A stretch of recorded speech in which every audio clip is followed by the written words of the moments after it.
So what I'm interested in is if there's some news to be made, why not have some of these folks who were predicting disaster say, you know what, this thing actually worked? Now that would be a shock. That would be impressive.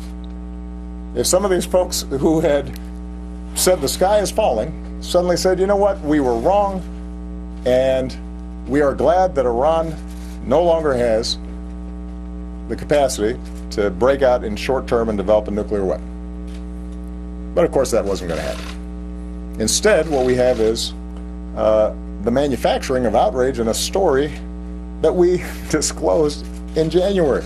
And the only bit of news that is relevant on this is the fact that we paid cash.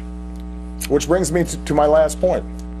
The reason that we had to give them cash is precisely because we are so strict in maintaining sanctions, and we do not have a banking relationship with Iran, that we couldn't send them a check.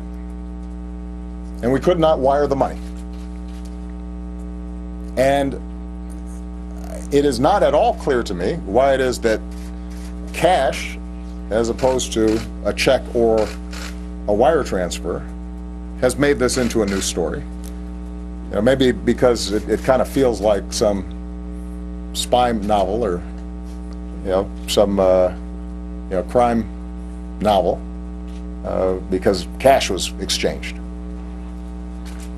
The reason cash was exchanged is because we don't have a banking relationship with Iran, which is precisely part of the pressure that we were able to apply to them so that they would ship a whole bunch of nuclear material out and close down a bunch of facilities that, as I remember, 2 years ago, 3 years ago, 5 years ago, was people's top fear and priority, that we make sure Iran doesn't have breakout nuclear capacity.